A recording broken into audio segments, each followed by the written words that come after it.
बोलो सच्चिदानंद भगवान की जय। सद्गुरु स्वामी टेऊराम महाराज की जय। श्री शंकर भगवान की जय। बांके बिहारी लाल की जय। श्री लक्ष्मी नारायण भगवान की जय। सद्गुरु स्वामी सर्वानंद महाराज की जय। सद्गुरु स्वामी शांति प्रकाश महाराज की जय।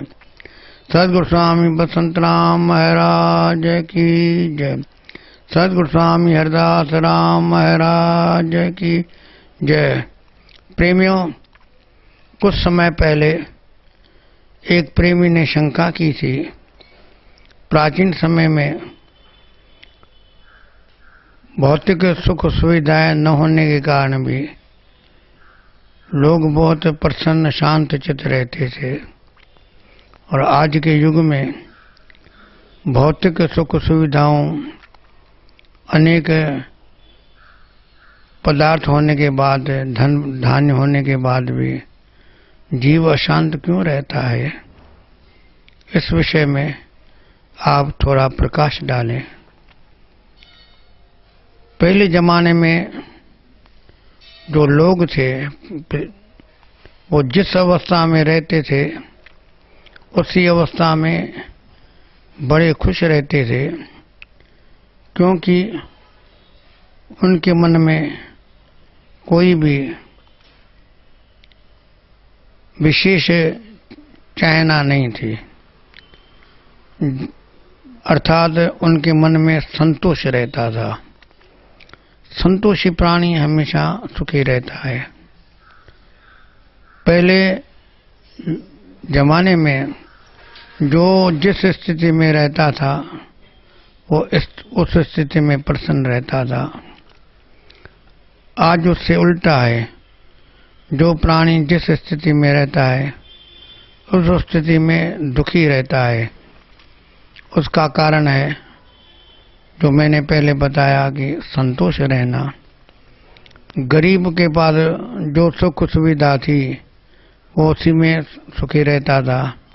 आज के युग में जो भी हमारे सामने सुख सुविधाएं हैं वो हमको थोड़ी महसूस होती है। वेद भगवान में लिखा है कि यो वही भूमा तत्सुखल नाल पे सुख मस्ती। जो भूमा है, जो व्यापक है, जो बहुत है, वो सुख रूप है, और जो अल्प है वो दुख रूप है। तो पहले आदमी इतना संतोषी रहता था, जो जिस अवस्था में रहता था वो उसको बहुत मालूम पड़ता था, इसलिए प्रसन्न रहता था।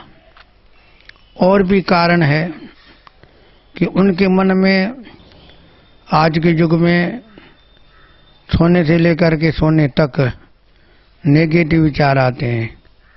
कोई भी आशीर्वाद की बात नहीं रहती है। आइए, रात्रि को जब लोग सोते थे तो उनके मन में ये विचार होता था कि प्रातःकाल जल्दी जगना है, संत महात्मा हमारे घर में पहुंचेंगे, भिक्षा देंगे, उनके पावन दर्शन होंगे, उनका आशीर्वाद मिलेगा। उसी विचारों को लेकर के सोते थे, उन विचारों से जगते थे। सारी नित्य क्रिया जल्दी संपन्न करके प्रेम से भोजन पकाते थे। संत महात्मा किसी के घर 2, किसी के 5 भिक्षा लेने के लिए पहुंचते थे, भिक्षाम देहि कहते थे। संतों के पावन दर्शन करते थे, बड़े प्रसन्न रहते थे। संत महात्मा उन्हें आशीर्वाद दे करके जाते थे। जिनके यहाँ संत महात्मा नहीं आते थे उनके घरों में ब्राह्मण देवता पहुंचते थे, और ब्राह्मण देवता भिक्षा के लिए पहुंचते थे। वो अन्नदान लेते थे, आटा लेते थे, चावल, दाल, घी आदि लेते थे। तो उनके यहाँ ब्राह्मण आते थे, ब्राह्मण आकर के आशीर्वाद करते थे। गृहस्थ लोग प्रणाम करते थे, बड़े प्रसन्न होते थे। अपने को भाग्यशाली मानते थे कि हमारे घर में ब्राह्मण देवता आए हैं, आशीर्वाद देके जा रहे हैं। तो ब्राह्मणों की आशीर्वाद होती थी। और फिर जो भोजन आदि पकाते थे उनमें अग्नि में आहुति डालते थे। यज्ञ क्या है? यज्ञ में जौ तिल आदि आहुति दी जाती है, उनसे वाइब्रेशन बनते, घर की शुद्धि होती है, बहुत से परमाणु मर जाते हैं और स्वस्थ रहता है वातावरण। उसके पश्चात भोजन करते थे, तो भोजन करते समय सभी गृहस्थ अपने और प्राणियों के लिए कुछ ग्रास निकालते थे। बाल से लेकर के बड़े तक उनको शिक्षा दी जाती थी कि ग्रास निकालो। वो ग्रास कोई चींटियों को, माना छोटे छोटे प्राणियों को छोटे छोटे टुकड़े करके देते थे। कुछ लोग पक्षियों को खिलाते थे और कुछ लोग जो है वो गाय को या कुत्ते आदि को खिलाते थे। अर्थात सब तरफ से उनके यहाँ आशीर्वाद ही प्राप्त होती थी। और ये जो कृत्य होता था वो बहुत थोड़े में होता था। घर के खान पान में सारा व्यवहार हो जाता था, कोई विशेष नहीं होता था। और जिनके यहाँ संत महात्मा भी, ब्राह्मण देवता भी नहीं पहुँचते थे, वो गृहस्थ मंदिरों में या जो आश्रमों में दो दो रोटी अपनी यथाशक्ति भोजन पहुँचते थे। तो संत भी याद प्रेमियों को भी संत महात्मा मंदिर याद रहता था कि जल्दी भोजन पकाना है और संतों के यहाँ पहुँचाना है। और संतों को भी वो प्रेमी याद रहते थे। कभी देर अबेर हो जाती थी तो संत भी याद करते थे अभी उन प्रेमी के यहाँ भोजन नहीं आया है। तो जिनके मन में संत याद हो और जिन संतों के मन में प्रेमी याद हो, उन्हें कितने अच्छे भाग्य है, पुण्य होते हैं।